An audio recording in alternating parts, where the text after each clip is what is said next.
My name is Ryan, and this happened in the fall of 2021, just outside of Blue Ridge, Georgia.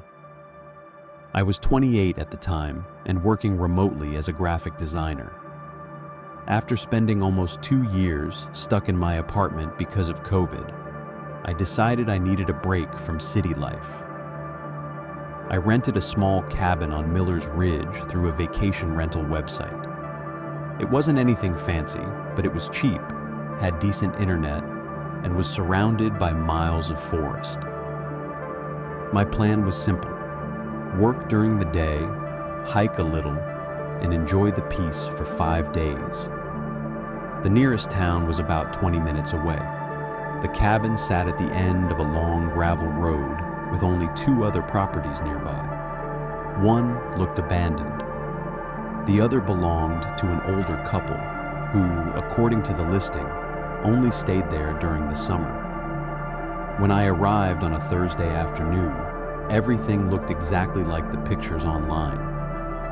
There was a wooden porch with 2 rocking chairs, a fire pit in the yard, and a small shed behind the cabin.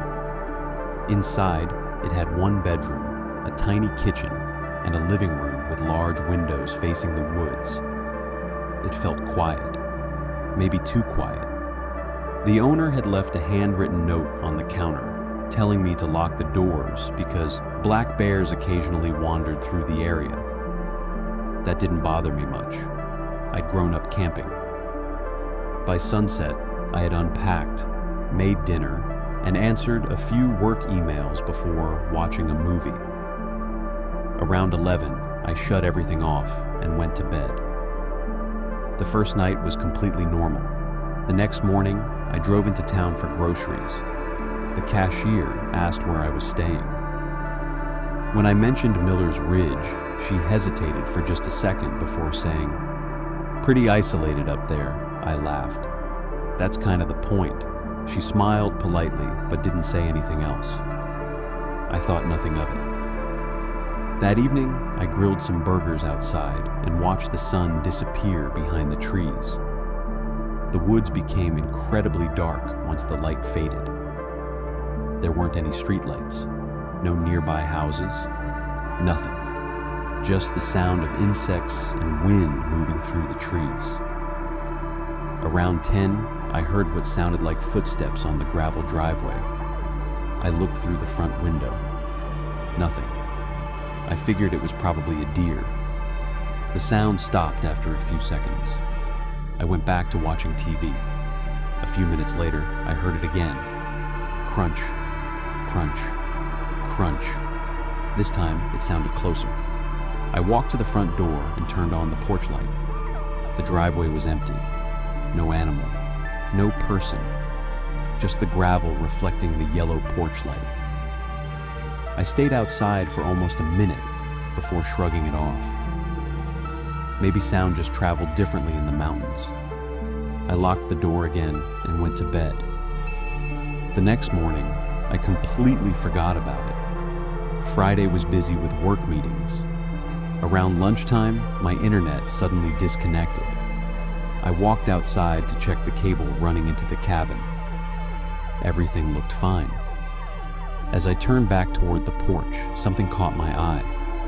There were fresh footprints in the dirt beside the cabin. Not animal tracks, boot prints, large ones. They led toward the woods behind the shed. I figured maybe the property owner had stopped by. Still, I texted him. "Hey, did someone come by today?" He replied about 20 minutes later. "No, why?" I told him about the footprints. He answered almost immediately. "Probably hikers cutting through." That didn't make much sense. There weren't any hiking trails anywhere near the cabin. Still, it sounded reasonable enough. That night, I made sure every window was locked before going to sleep. Around 1:30 in the morning, knock. One soft knock, not on the front door, on the bedroom window. I froze. Maybe a branch. The trees were close enough. I waited. Nothing. Almost a full minute passed. Then, knock, knock. Exactly 2 taps. Slow, controlled. I reached for my phone. No signal. I hadn't noticed earlier that my service completely disappeared after dark. The Wi-Fi still worked, so I checked the security camera app connected to the front porch camera. Nothing. The driveway was empty. The backyard camera showed only darkness. The bedroom window wasn't covered by any cameras. I grabbed the flashlight I kept beside the bed and slowly pulled back the curtain. There was nobody there, just my own reflection. I opened the window slightly.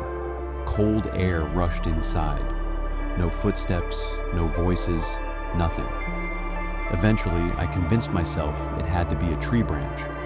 I shut the window and somehow managed to fall asleep. Saturday morning started normally again. Sunlight has a funny way of making everything seem less frightening. I even laughed at myself while making coffee. Then I noticed something sitting on the porch, a folding camping chair. It hadn't been there before. I was positive. It faced directly toward the front door. Whoever placed it there had positioned it perfectly, as if someone had planned to sit and watch the cabin. I checked around the property. Nobody. I called the owner. He sounded confused. "That's not ours." He told me to throw it away if I wanted. Instead, I dragged it behind the shed. Something about touching it made me uncomfortable. That afternoon, I decided to leave for a few hours. I drove into town, had lunch, and stayed longer than I planned. Part of me simply didn't want to return. By the time I drove back, it was already getting dark. The camping chair was back on the porch, exactly where I'd found it that morning.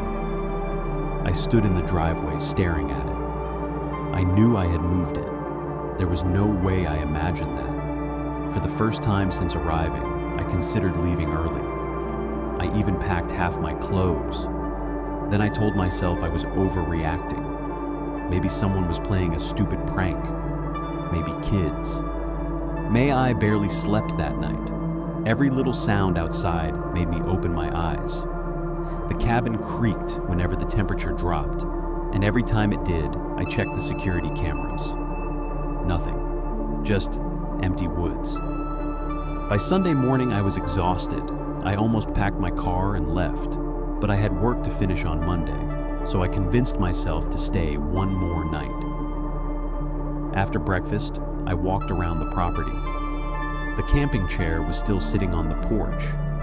I picked it up and carried it nearly 200 yards down the road before leaving it beside a pile of fallen branches. If someone wanted to bring it back again, they'd have to make the effort. That afternoon, I decided to take a short walk down an old logging road behind the cabin. About 15 minutes in, I noticed fresh boot prints. They matched the footprints I'd found beside the cabin the day before. I stopped walking. Everything around me suddenly went quiet. No birds, no wind. Then I heard one slow footstep behind me. I turned around immediately. Nobody. The trees were too thick to see very far. I didn't wait around. I walked straight back to the cabin. That evening, I ordered pizza from the only place nearby that delivered. When the driver arrived, he asked if the old blue pickup parked outside belonged to me. I told him there wasn't any truck. He looked confused. Maybe I pulled into the wrong driveway. When I stepped outside a minute later, there wasn't a vehicle anywhere. I locked every door before going to bed. Around midnight, the power suddenly went out. The cabin became completely dark. A few seconds later, I heard footsteps on the gravel. Slow, heavy. They circled the cabin. I switched off my flashlight and stayed perfectly still. The footsteps stopped outside the front door. Then someone gently tested the doorknob. Once, twice, 3 times. They weren't trying to force it open.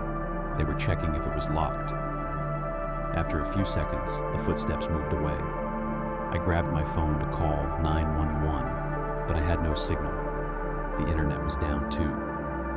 All I could do was sit in silence and wait. Eventually, the footsteps disappeared into the woods. I never went back to sleep. As soon as the sun came up, I packed everything into my SUV. I was done. When I stepped outside with my last bag, the camping chair was sitting beside my driver's door. I hadn't heard anyone move it. It was just there. I ignored it, threw my bag inside, and started the engine. Nothing. The battery was dead. Then I looked in my side mirror. A tall man wearing a gray hoodie stood near the tree line. He wasn't hiding. He was just watching me. I hit the horn. Without rushing, he stepped behind a tree and disappeared. About 40 minutes later, the property owner arrived after receiving the message I'd sent the night before. We opened the hood of my SUV. The battery cables had been loosened by hand. Someone had made sure I couldn't leave. The sheriff's deputies searched the property. Behind the shed, they found fresh boot prints and cigarette butts leading into the woods. About half a mile away, they discovered a hidden campsite. There was a sleeping bag, food wrappers, binoculars, and a small notebook. Most of the pages contained nothing but dates. The deputies believed someone had been secretly living in the woods and watching vacation rentals. Whoever it was had disappeared before they arrived. They never found him. The case was eventually closed without any answers. I still think about something one deputy showed me before I left. From the hidden campsite, you could see directly into my cabin through the living room windows.